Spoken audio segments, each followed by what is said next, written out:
संस्थापकाय च धर्मस्य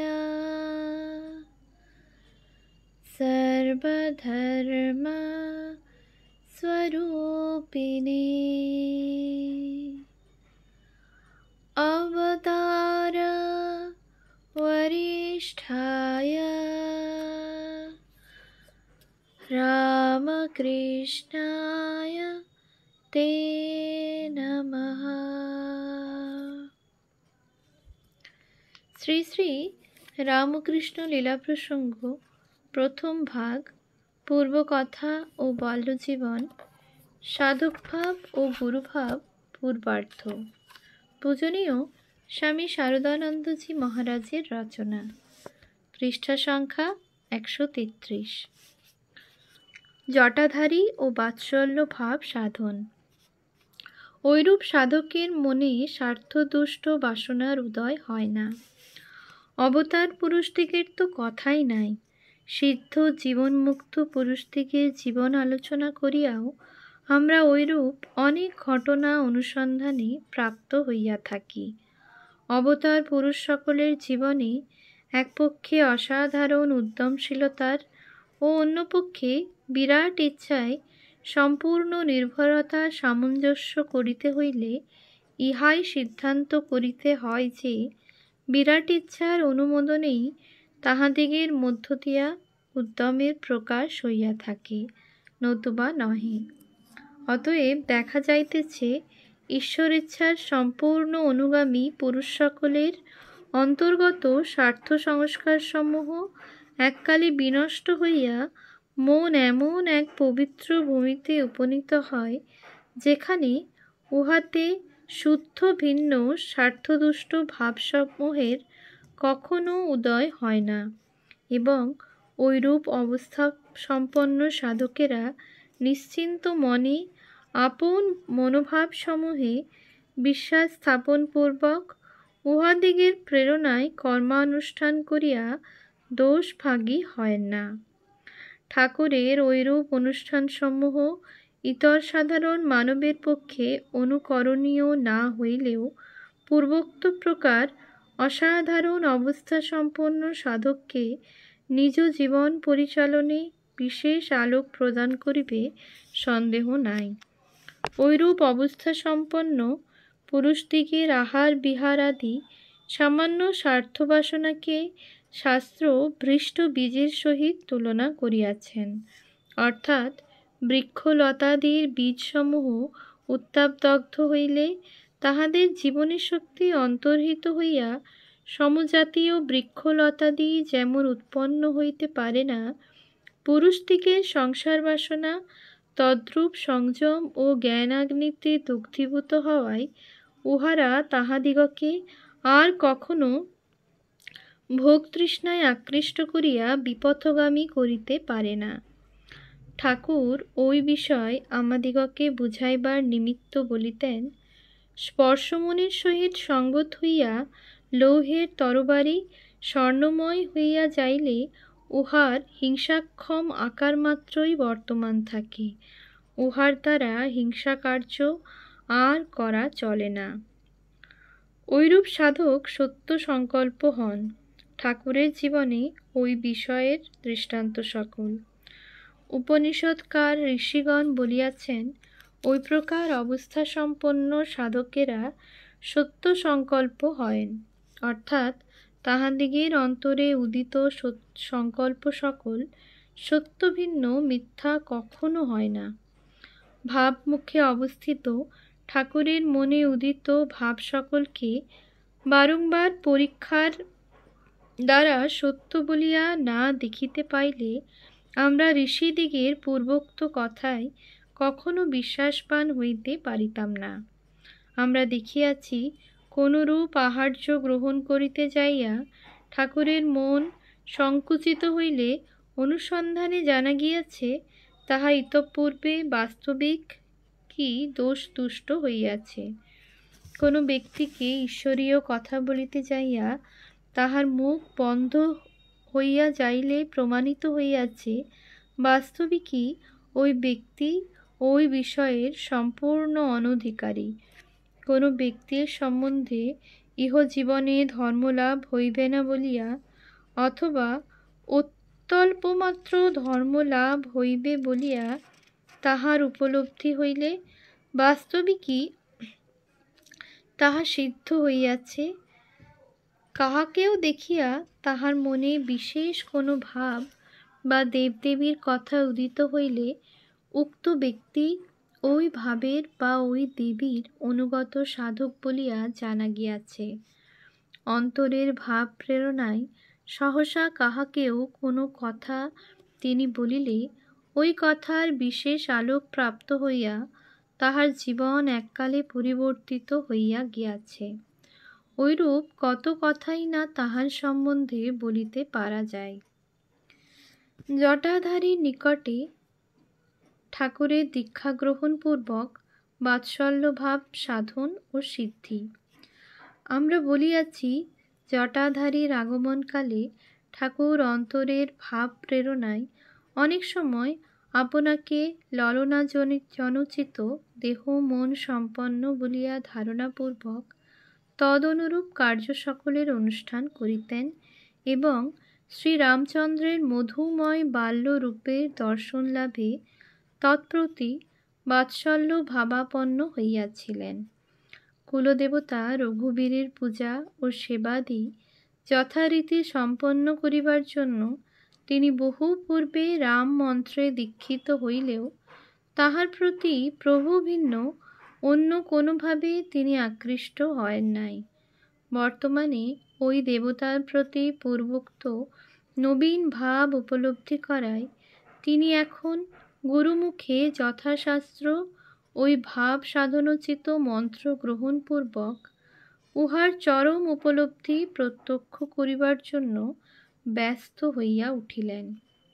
গোপাল মন্ত্রে সিদ্ধকাম জটাধারী তাহার ঐরূপ আগ্রহ জানিতে পারিয়া তাহাকে সাল্লাদে নিজ ইষ্টমন্ত্রে দীক্ষিত করিলেন এবং ঠাকুর ওই মন্ত্র সহায়ে তৎপ্রদর্শিত পথে সাধনায় নিমগ্ন হইয়া কয়েক দিনের মধ্যেই শ্রীরামচন্দ্রের বালগোপাল মূর্তির অনুক্ষণ দিব্য দর্শন লাভে সমর্থ হইলেন। বাৎসল্য ভাব সহায়ে ওই দিব্যমূর্তির অনুধ্যানে তন্ময় হইয়া তিনি অচিরে প্রত্যক্ষ করিলেন, जो राम दशरथ का बेटा वही राम खट खट में लेटा, वही राम जगत पसेरा, वही राम सबसे न्यारा। অর্থাৎ শ্রীরামচন্দ্র কেবলমাত্র দশরথের পুত্র নহেন, কিন্তু প্রতি শরীর আশ্রয় করিয়া জীবভাবে প্রকাশিত হইয়া রহিয়াছেন। আবার ঐরূপে অন্তরে প্রবেশপূর্বক জগৎরূপে নিত্য প্রকাশিত হইয়া থাকিলেও তিনি জগতের যাবতীয় পদার্থ হইতে পৃথক, মায়ারহিত, নির্গুণ স্বরূপে নিত্য বিদ্যমান রহিয়াছেন। পূর্বোদ্ধৃত হিন্দি দোহাটি আমরা ঠাকুরকে অনেক সময় আবৃত্তি করিতে শুনিয়াছি। ঠাকুরকে জটাধারীর রামলালা বিগ্রহ দান। শ্রী গোপাল মন্ত্রে দীক্ষা প্রদান ভিন্ন জটাধারী রামলালা নামক যে বালগোপাল বিগ্রহের এতকাল পর্যন্ত নিষ্ঠার সহিত সেবা করিতেছিলেন তাহা ঠাকুরকে দিয়া গিয়াছিলেন, কারণ ওই জীবন্ত বিগ্রহটি এখন হইতে ঠাকুরের নিকট অবস্থান করিবেন বলিয়া স্বীয় অভিপ্রায় তাহার নিকট প্রকাশ করিয়াছিলেন। জটাধারী ও ঠাকুরকে লইয়া ওই বিগ্রহের অপূর্ব লীলাবিলাসের কথা আমরা অন্যত্র সবিস্তার উল্লেখ করিয়াছি। গুরুভাব উত্তরার্ধ 2য় অধ্যায়। এজন্য তৎপ্রসঙ্গের এখানে পুনরায় উত্থাপন নিষ্প্রয়োজন। বৈষ্ণবমত সাধনকালে ঠাকুর ভৈরবী ব্রাহ্মণীর কতদূর সহায়তা লাভ করিয়াছিলেন। বাৎসল্যভাবের পরিপুষ্টি ও চরম উৎকর্ষ লাভের জন্য ঠাকুর যখন পূর্বোক্তরূপে সাধনায় মনোনিবেশ করেন, তখন যোগেশ্বরী নাম্নী ভৈরবী ব্রাহ্মণী দক্ষিণেশ্বরে তাহার নিকটে অবস্থান করিতেছিলেন। একথা আমরা ইতঃপূর্বে পাঠককে বলিয়াছি। ঠাকুরের শ্রীমুখে শুনিয়াছি বৈষ্ণবতন্ত্রোক্ত পঞ্চভাবাশ্রিত সাধনে তিনিও বিশেষ অভিজ্ঞা ছিলেন। বাৎসল্য ও মধুর ভাব সাধনকালে ঠাকুর তাহার নিকট হইতে বিশেষ কোনো সাহায্য প্রাপ্ত হইয়াছিলেন কি না, ওই বিষয়ে কোনো কথা আমরা তাহার নিকটে স্পষ্ট শ্রবণ করি নাই। তবে বাৎসল্যভাবে আড়ুড়া হইয়া ব্রাহ্মণী অনেক সময় ঠাকুরকে গোপাল রূপে দর্শনপূর্বক সেবা করিতেন, এ কথা ঠাকুরের শ্রীমুখে ও হৃদয়ের নিকটে শুনিয়া অনুমিত হয়। শ্রীকৃষ্ণের বালগোপাল মূর্তিতে বাৎসল্য ভাব আরোপিত করিয়া উহার চরম উপলব্ধি করিবার কালে ও মধুর ভাব সাধনকালে ঠাকুর তাহার নিকট হইতে কিছু না কিছু সাহায্য প্রাপ্ত হইয়াছিলেন।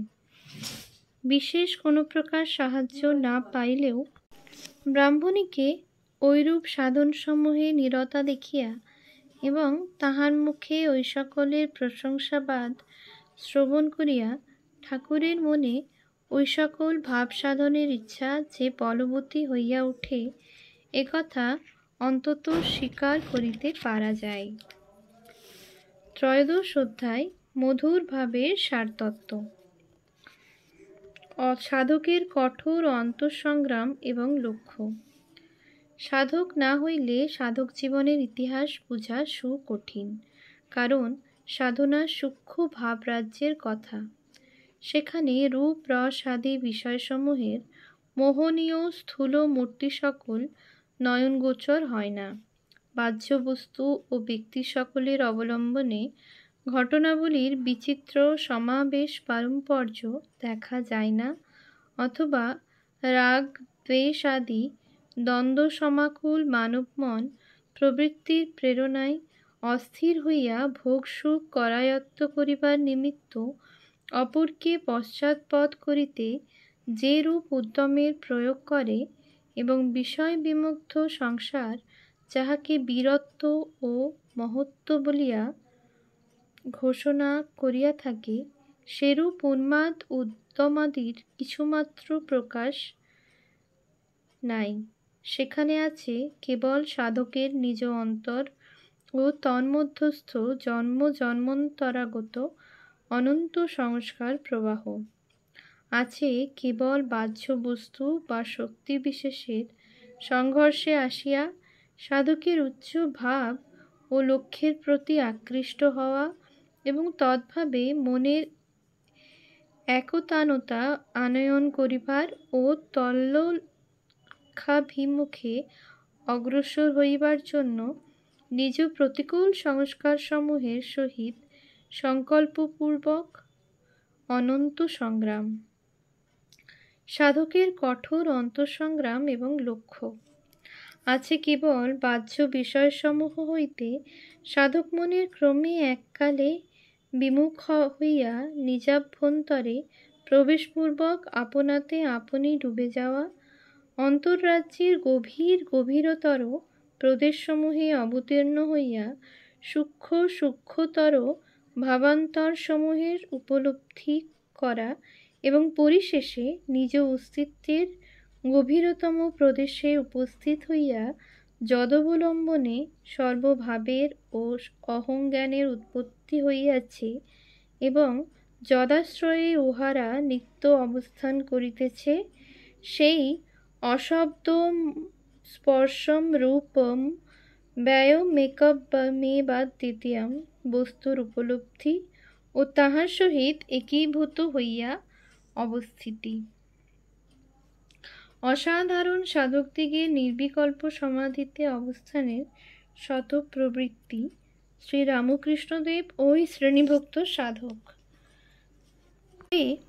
পরে সংস্কারসমূহ এককালে পরীক্ষীণ হইয়া মনের সংকল্প বিকল্পাত্মক ধর্ম চিরকালের মতো যতদিন নাশ না হয়, ততদিন পর্যন্ত যে পথ অবলম্বনে সাধক মন পূর্বোক্ত অদ্বয় বস্তুর উপলব্ধিতে উপস্থিত হইয়াছিল, বিলম্বভাবে সেই পথ দিয়া সমাধি অবস্থা হইতে পুনরায় বহির্জগতের উপলব্ধিতে উহার উপস্থিত হওয়া ঐরূপে সমাধি হইতে বাহ্য জগতের উপলব্ধিতে এবং উহা হইতে সমাধি অবস্থায় সাধক মনের গতাগতি পুনঃ পুনঃ হইতে থাকে। জগতের আধ্যাত্মিক ইতিহাস আবার সৃষ্টির প্রাচীনতম যুগ হইতে অদ্যাবধি এমন কয়েকটি সাধক মনের কথা লিপিবদ্ধ করিয়াছে, যাহাদের পূর্বোক্ত সমাধি অবস্থায় যেন স্বাভাবিক অবস্থান ভূমি। ইতর সাধারণ মানবের কল্যাণের জন্য কোনো রূপে জোর করিয়া তাহারা কিছুকালের জন্য আপনাদিগকে সংসারে বাহ্য জগৎ উপলব্ধি করিবার ভূমিতে আবদ্ধ করিয়া রাখিয়াছিলেন। শ্রীরামকৃষ্ণদেবের সাধন ইতিহাস আমরা যত অবগত হইব, ততই বুঝিব তাহার মন পূর্বোক্ত শ্রেণীভুক্ত ছিল। তাহার লীলা প্রসঙ্গ আলোচনায় যদি আমাদের ঐরূপ ধারণা উপস্থিত না হয়, তবে বুঝিতে হইবে উহার জন্য লেখকের ত্রুটিই দায়ী। কারণ তিনি আমাদিগকে বারংবার বলিয়া গিয়াছেন, ছোট ছোট এক আধটা বাসনা জোর করিয়া রাখিয়া তদবলম্বনে মনটাকে তোদের জন্য নিচে নামাইয়া রাখি, নতুবা উহার স্বাভাবিক প্রবৃত্তি অখণ্ডে মিলিত ও একীভূত হইয়া অবস্থানের দিকে। ওম শান্তি শান্তি শান্তি। হরি ওম তৎসৎ। শ্রীরামকৃষ্ণার্পণমস্তু।